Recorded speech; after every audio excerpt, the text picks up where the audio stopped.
Today I'm going to share with you the top mistakes I made when beginning my biohacking journey. I personally am not a big fan of the term biohacking. I prefer bioharmonizing instead, but that's another conversation. So let's dive in. The reason I'm sharing these mistakes that I made is to help you shortcut the process and not waste the same amount of time, money, effort, and potentially side effects or consequences. So by knowing some of the mistakes that I made, you can skip those and start at a better level. The very first thing that I would recommend is to have a destination. I went in chasing and researching a lot of the trendy topics, such as red light therapy, hyperbaric oxygen, methylene blue, diet choice, all that stuff. When in reality, if I had gone in with a plan, I would have known that one of my core targets was to prevent disease in myself. Rather than becoming just another statistic, I wanted a model, a framework to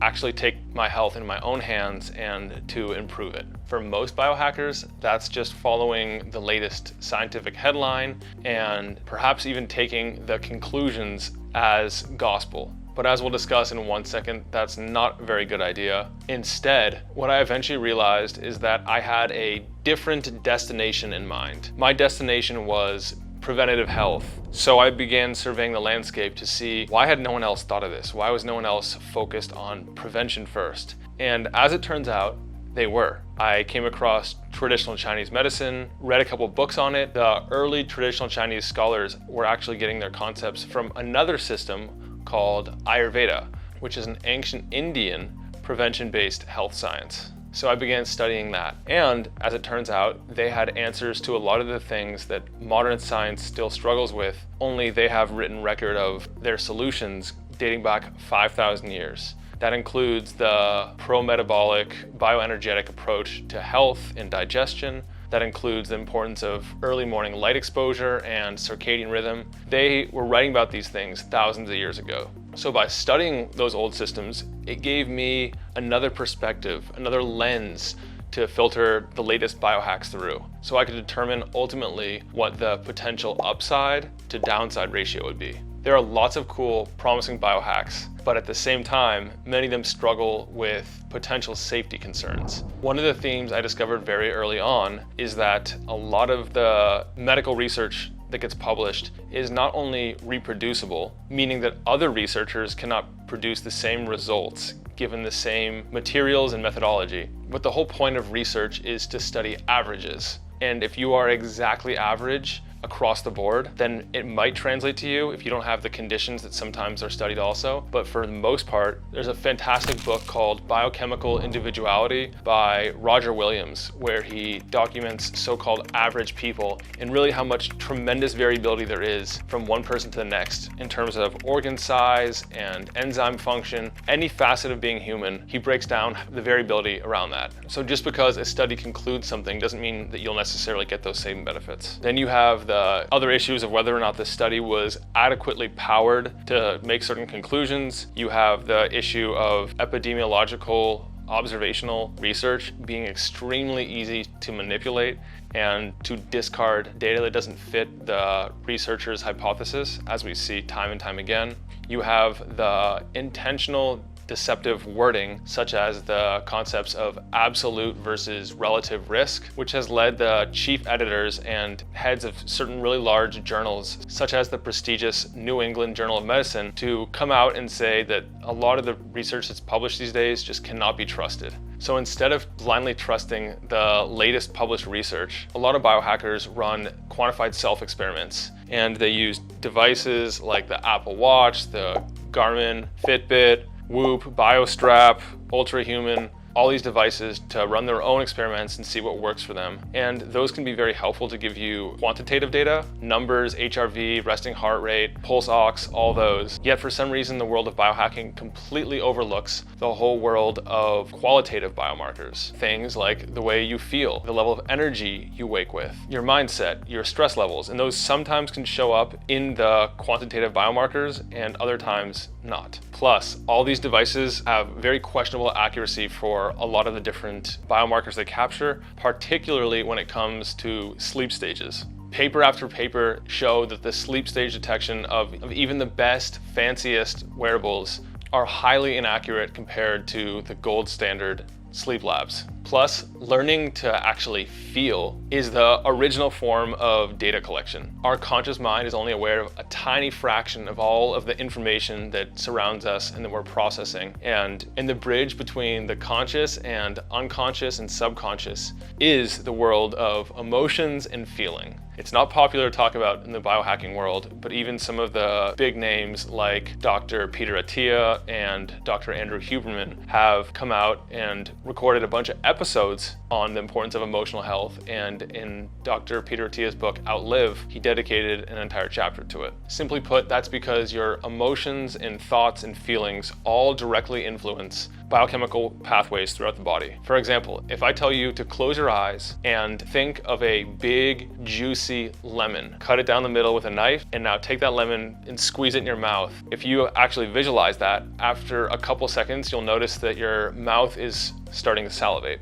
And that is purely based off of a thought that I just implanted into you. So data isn't everything, and the subjective qualitative side deserves just as much recognition and tracking as the objective numerical side. Then we have the hotly contested world of nutrition. Whether you should follow the ketogenic diet or you should ditch all animal products and go plant-based, vegan, vegetarian, macrobiotic, or to just take the highly controversial stance and eat as an omnivore. If you tune in and listen to all the biohackers, every single food and drink, including water, will be demonized. You won't have anything to eat. So rather than taking any of those extremes, what I've personally come to, I've tested those and a lot more, and what I've come back to is, shockingly, an omnivorous diet. And when I look around the world at not only the research, but the way people have lived and currently live, and the inclusion of just about every single food. Joel Greene nicely demonstrates this in his book called The Way, where he argues very compellingly and elegantly for and against meat, and then he does that with a bunch of other foods as well. And what the old prevention-based health systems knew is that the context around what you're eating and when makes all of the difference. When you eat gluten and grains in the fall, you stimulate the immune system, which is beneficial for the upcoming cold and flu season. Lectins are not a problem for a lot of people if you have the microbes in your gut to metabolize them. Same with oxalates and all the other plant defense compounds. There are certain commonalities between a lot of the longevity blue zones and other healthy, long-lived populations. Things that are obvious and not very sexy to talk about, things like eating whole foods diets, that is reducing your consumption of what are traditionally called ultra-processed foods, processing your food via fermentation or sprouting or salting. That is a different kind of processing and is not detrimental. In fact, that has benefits. Whereas adding a bunch of chemicals and preservatives that have never been tested in conjunction with each other, making so-called frankenfoods, that's another story, and that's what they do not consume. Of course, they also drink clean water that tends to be very mineral rich and rich in other nutrients. If available, they do not vilify any single foods. They eat whatever they can get their hands on, and a bunch of other dietary patterns that emerge as universal if we actually look around and take inventory of their circumstances and the context in which they ate. Another big one that I hear all the time is just blindly taking the advice and recommendations of big name influencers and other health educators without doing your own research. I personally did this for a while and wrote those in my notes and treated them with the same weight as I did my own personal experience and research. And after a while, I came to realize that these people are humans too. They aren't necessarily up to date with what's going on. They haven't always worked with as many people, and what emerges as a trend in the literature might not take place the same way in real life, especially if their paycheck depends on it. Be careful of belief systems and dogma, because even with good intentions, that can blind someone to really important new information as it comes out. Which is why there's a stat that medicine is 1 to 3 decades behind the current research. When it comes to actually improving my own health, I was looking into all the fancy therapies and cool designer molecules to start off with, when really what was the highest impact for me was moving away from a 5G cell tower. I had one in my backyard, and I got a meter, I checked the levels, and they were off the charts. I moved from there and my sleep immediately improved, my recovery improved, and I just felt better. There are a lot of other environmental optimizations, like in this room right here, I have an air filter over there, I have a water filter back there, and I get plenty of natural light coming in, unobstructed through raised windows. So there's a lot of things we can do because your environment is either working with you or against you 24/7.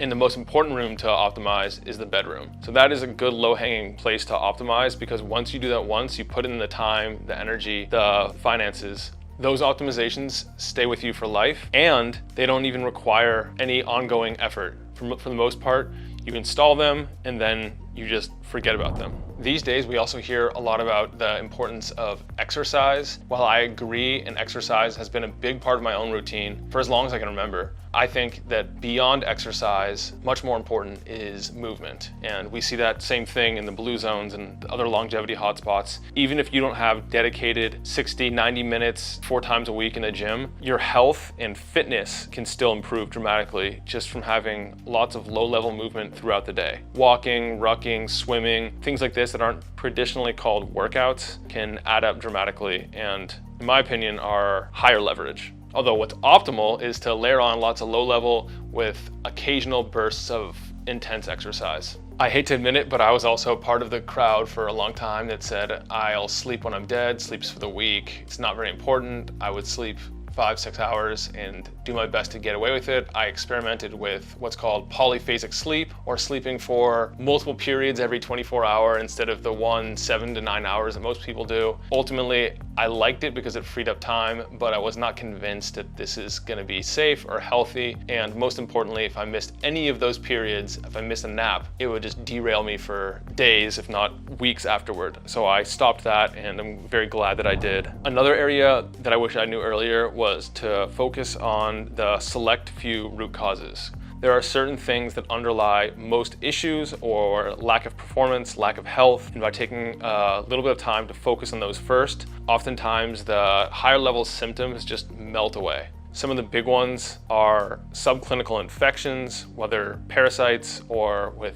other things that you don't want, perhaps a long symptom after an illness, making sure to address all of those completely until different labs and different tests come back clean consistently. Another big one is toxicity. Oftentimes heavy metals from personal care products and from things we consume, and just general exposures, perhaps mercury in the mouth, mercury fillings. Those can have long-lasting effects and cause a bunch of other issues downstream. There's also the nutrient toxicities and nutrient deficiencies. Those are also common, especially when following a restrictive diet. You won't always see those on blood tests because blood tests are testing the serum instead of the tissues, and it's really the tissues that matter for a lot of these. And then we have things like gut dysbiosis and oral health. They might not seem like they're going to cause systemic issues, but there's a surprising amount of research linking infections in the mouth to bacteria in the heart and throughout the body, causing systemic inflammation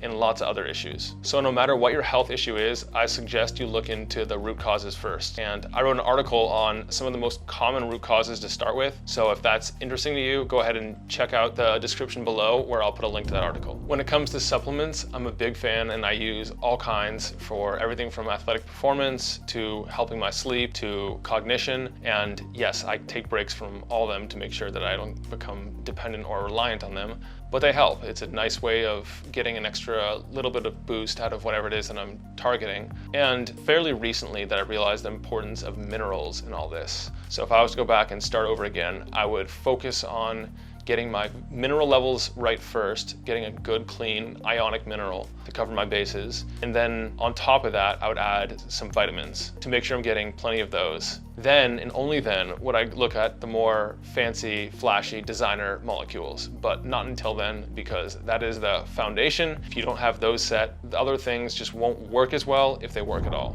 And then finally, I would focus more on bioharmony and biomimicry than biohacking per se. And a lot of the best, most popular biohacks are actually just biomimicry technologies. Meaning, if you can't get outside and get morning sunlight or evening sunlight, you can use a red and near-infrared light therapy panel instead. There are lots of different examples. If you can't fast, you can use a class of ingredients together called fasting mimetics to, as the name implies, mimic the benefits and effects of fasting. They have exercise mimetics too, that, as the name implies, mimic the benefits of exercise. And essential oils is one route to replicating the effect you get when you walk through a forest or some kind of natural area that's crowded with trees, and the air naturally contains terpenes and flavonoids and a lot of other bioactive substances. You can use something like essential oils to mimic those benefits. And ancient scholars used to use rosemary oil, for example, to stimulate cognition and memory. And peppermint oil is another great one because it helps, it's a bronchodilator, and it helps with athletic performance as well as helping relieve pain. So there are lots of different ways of using biomimicry to your advantage, and that is a short roundup of some of the top mistakes I made when I began biohacking. I hope these were useful to you, and until next time, be an outlier.